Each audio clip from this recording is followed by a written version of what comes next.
Jangan sampai ada di antara kita yang merasa lebih dari yang lain, merasa lebih baik dari yang lain, atau bahkan lebih suci dari yang lain. Kita mungkin berbeda dari yang lain, tapi bukan berarti kita merasa lebih dari yang lain. A'udzubillahi minasyaitonirrajim. Fala tuzakku anfusakum huwa a'lamu bimanittaqa. Janganlah kalian menganggap diri kalian sendiri suci. Huwa a'lamu bimanittaqa, karena dialah Allah a'lamu, yang paling tahu siapa yang memang benar-benar bertakwa. Surah An-Najm itu surah yang ke-53 ya Bu. Ibu cari di ayat yang ke-32. Mengapa ayat ini jadi penting? Coba kita pertegas lagi. Fala tuzakku anfusakum huwa a'lamu bimanittaqa. Janganlah kalian merasa suci dengan diri kalian sendiri, karena dialah Allah a'lamu, yang paling tahu siapa orang-orang yang benar-benar bertakwa. Karena merasa suci itu Bu, penyakit teroris. Ternyata orang kalau merasa paling suci, akhirnya dia jadi teroris, ngebom. Karena merasa dia paling iman sendiri. Yang nggak kayak dia kafir semua, maka halal darahnya. Makanya itu yang disebut dengan beragama tapi menggunakan hawa nafsu, bukan ilmu. Jadi beragama ini harus dengan ilmu dan harus dengan sanad keilmuan. Sanad itu apa? Yakni ilmu harus digurukan. Tidak boleh ilmunya kita reka-reka sendiri, harus digurukan. Sanadnya harus nyambung sampai kepada Rasulullah Sallallahu Alaihi Wasallam. Tidak boleh orang memutuskan hukum agama, kesimpulan tentang agama dengan dirinya sendiri. Itu namanya hawa nafsu Bu. Jadi kita ini harus dengan ilmu, makanya ngaji, bersanad, makanya berguru, agar kita tidak menafsirkan agama berdasarkan hawa nafsu. Hati-hati ibu-ibu, kalau sudah solehah, sudah rajin ngaji, sudah rajin tahajud, terselip di hati, kayaknya saya sudah suci, benar sendiri. Muncul ta'assub, golongan kita yang paling baik, paling benar. Itu bukan lagi agama, itu hawa nafsu. Itu bukan agama yang begitu, hawa nafsu. Tidak boleh merasa sudah paling baik. Makanya ibu-ibu, dalam beragama ini belajar jadi orang benar itu wajib. Tapi nggak usah mencari kebenaran. Lo ngapa nggak boleh mencari kebenaran? Karena ibu mencari kebenaran, ibu dapat nanti merasa paling benar sendiri. Ini kerjaan-kerjaan pencari kebenaran kan begitu. Melanglang buana cari kebenaran. Dapat nih dia ngaji di kelompok tertentu, dianggapnya itu paling benar, yang lain salah semua. Itu bibit iblis, bibit hawa nafsu. Coba kita lihat teroris itu Bu, kalau maksiat, mereka enggak maksiat. Zina tidak mungkin ya. Mereka malah hafal Quran kan teroris itu. Mereka enggak zina, mereka enggak maling, mereka tidak korupsi karena enggak ada pejabatnya. Mereka tidak nonton TV barangkali karena haram kan TV itu bagi mereka. Mereka enggak nonton TV, tapi mereka merasa paling suci. Itulah maksiat terbesar mereka, merasa paling suci. Lalu yang lain kafir semua. Nabi nyebut mereka apa? Kilabun nar, anjing neraka. Enggak ada hadis yang sekasar ini kecuali tentang teroris. Anjing neraka. Yang Nabi sebut anjing neraka itu siapa? Dzul Khuwaisirah. Dzul Khuwaisirah itu kayak mana prototipe orangnya? Hafal Quran, jidatnya sampai kapalan, saking seringnya sujud.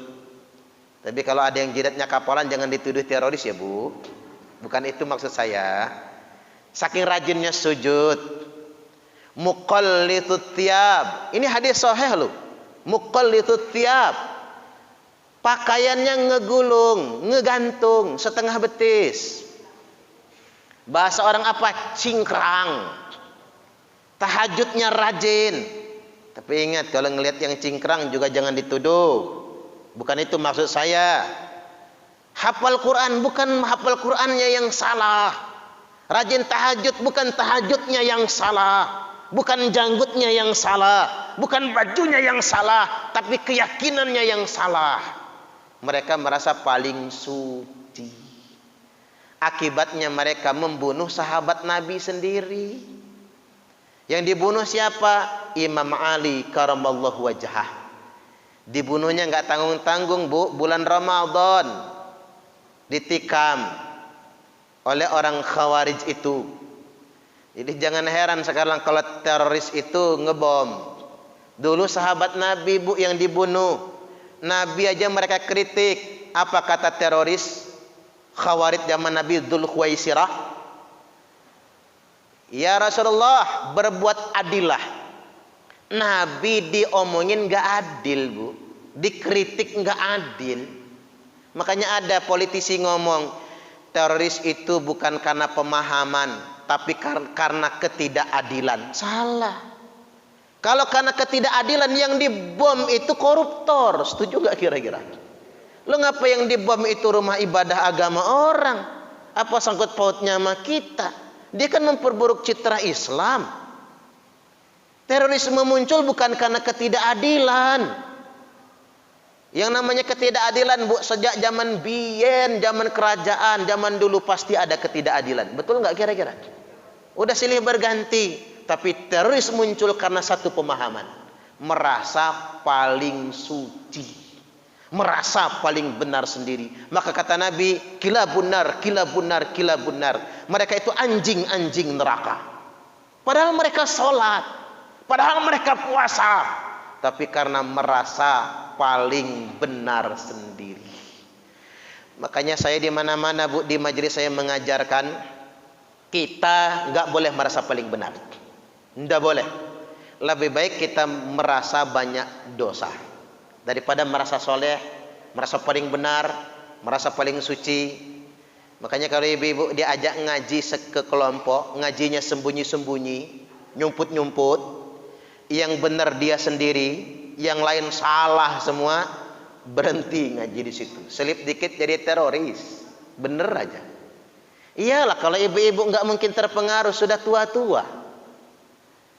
Anak kita loh Bu, cucung kita. Mereka ngaji kan nggak tahu penemuannya di sana apa, belajarnya sama siapa. Nah ini harus kita antisipasi yang sedemikian rupa. Penyakit merasa paling benar. Jangankan zaman sekarang, zaman Nabi saja sudah ada yang ngebunuhin sahabat, perang Khawarij di zaman Ali bin Abi Thalib. Itu kerjaan mereka jumlahnya nggak 1-2 ribuan karena merasa paling benar. Inilah yang dimaksudkan dalam sabda Nabi. Ada di antara kalian yang sepanjang hidupnya mengerjakan amalan ahli surga sampai tidak ada jarak bainahu wa bainaha illa dhira'un, antara dirinya dengan surga kecuali tinggal sehasta, sesiku. Tapi sesaat lagi dia mau masuk surga, dia kerjakan amalan ahli neraka, lalu dia mati masuk neraka. Inilah teroris. Mereka sholat sebelumnya, mereka puasa kebiasaannya, mereka menghafal Quran. Kan teroris itu rajin betul ngapalin Quran Bu. Tetapi mereka merasa paling benar, akhir hayatnya ngebom, mengerjakan amalan ahli neraka. Bunuh diri itu kan dosa besar. Man qatala nafsahu fin nari jahannama khalidan mukhalladan fiha abada. Barang siapa yang membunuh dirinya sendiri, maka baginya neraka jahanam, kekal dan dikekalkan fiha, di dalam neraka jahanam itu abada, abadi, selama-lamanya. Jadi teroris itu bukan mati syahid, mati sangit, bin mati konyol. Itu yang ngebom di Makassar itu kan baru 7 bulan nikah ya Bu ya. Kok serem banget berislam itu. Cobalah ibu-ibu dicerna pakai akal sehat, jangan sembarang ngaji gitu. Pokoknya hindari betul merasa paling benar.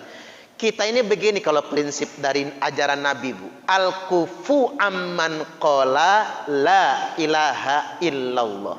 Kalau sudah la ilaha illallah, udahlah Islam pokoknya. Gitu aja, ge. Tinggal bedanya di kita itu amalnya. Ada yang rajin, ada yang tidak.